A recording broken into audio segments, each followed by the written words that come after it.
of your opponent. That's number one. So that's 2A. 2B. Sophistry as a recognition of relativism.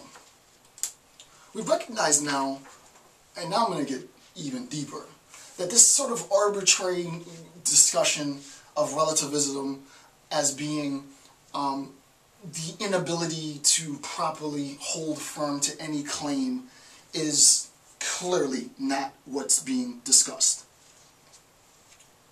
Nietzsche is one of, if not the best. You have to grant him that he, in no sense, means relativism in sort of this really pedestrian, naive sense.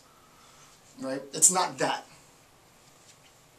The idea is that the sophist recognizes, and I think I do this in the next section. Yeah, in the next section, I might have to jump ahead. The sophist, I'm going to jump ahead a little bit. The sophist recognizes that my understanding of my relationship to this world, which I'll give more significance to later in the discussion, my relationship to this world, which is important, as opposed to some transcendental world, is always measured by me.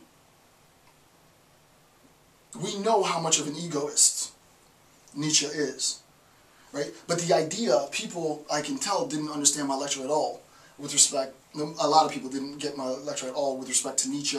This is maybe 20, maybe 50 videos back, a couple hours back, with respect to Nietzsche's discourse on the role of the egoist, right? And the way in which the egoist needs to pride himself in himself, right? Everybody's like, oh, you know, what are you saying? This is all about pride, and, you know, this sounds like Ayn Rand stuff, and it's just like all selfishness, and, you know, it's, like I said, this lecture series isn't for everybody. Sorry, you know. I can't make it any, unfortunately, I just can't make it any clearer than it is. You know, you like it, you like it, you don't like it, you don't like it.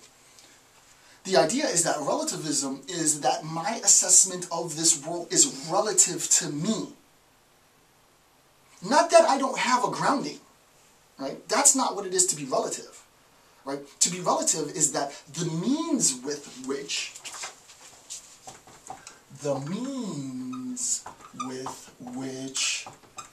I assess the world is through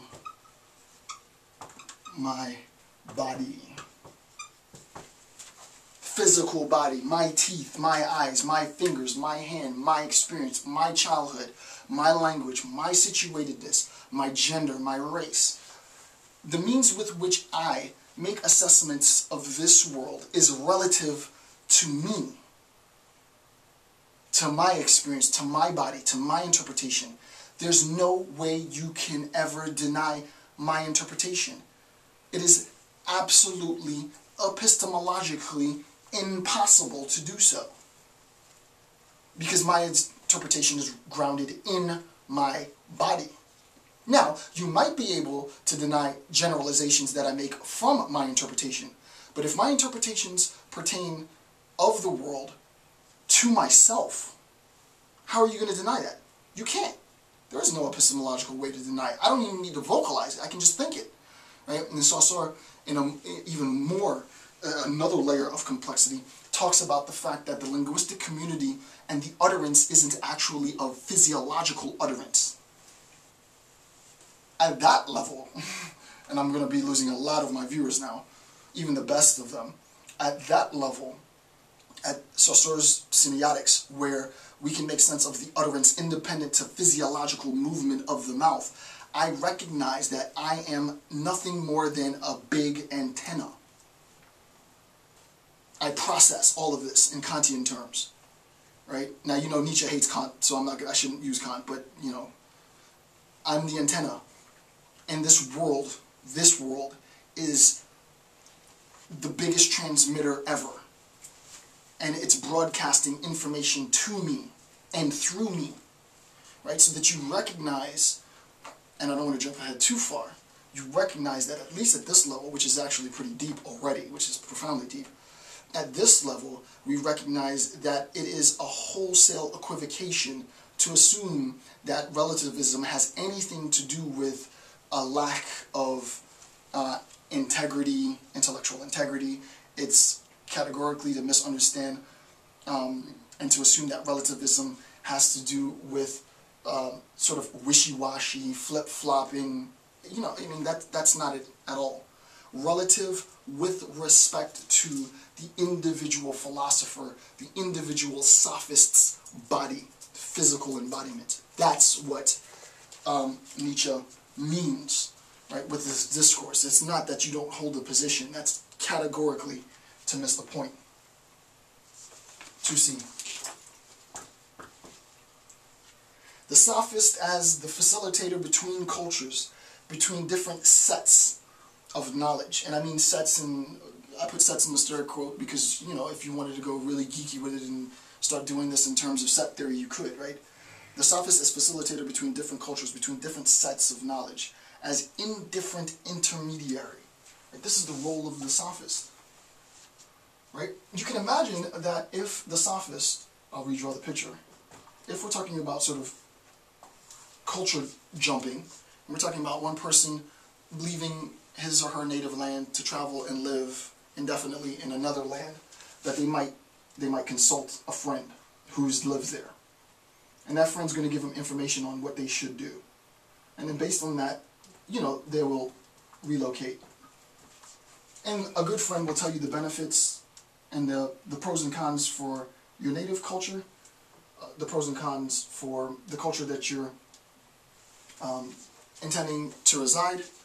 But if we get rid of the actual friend now, and we just talk about the value system,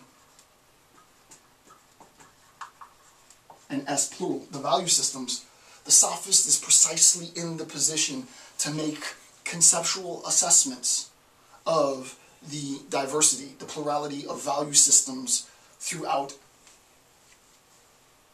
a multiplicity of cultures. Right? The sophist is precisely in a power position. Right? If we're talking about the will to power, then we have to recognize that there is less power when we try to defend this sort of territorial aspect of sort of indigenous population is the best. Fatherland, motherland. Right? Even homeland. I mean, you need that vernacular. It's there. But to think that the fatherland, the motherland, the homeland exist independent to its interconnection with other lands, right, is to do at an international level what the individual does xenophobically at an individual level, right? So the sense is, insofar as we talk about cultural migration, transmigration, the sophist is precisely in the position to educate the diplomat, the negotiator, right? You need a liaison who is culturally sensitive to the diversity of belief systems and value systems that exist on a global scale. If anyone is tied too specifically to any idea, then immediately that attachment is grounds for their dismissal. That's important, right? It is precisely, and this becomes almost Taoist, right?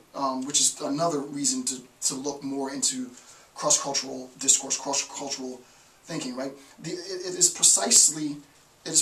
also heavily Buddhist, right? It's precisely the attachment that gets us into trouble. Now, granted, I'm not here speaking from a religious standpoint. I mean, ideologically, the ideological attachment to a system of beliefs. So, to be technical now, Nietzsche would say Kant's ideological attachment to deontological ethic as the governing ethic with which we make assessments of morality, such that my actions are only right insofar as they conform to the maxim for the greatest good, blah, blah, blah, blah, blah. Nietzsche says, it weakens you, Kant. You're weak because you are ideologically bound to that system of belief. I, Nietzsche, am more powerful than you could ever be because I can borrow from your system those tenets that support my objective and borrow from other ideological systems those tenets that support my objective and synthesize in a Hegelian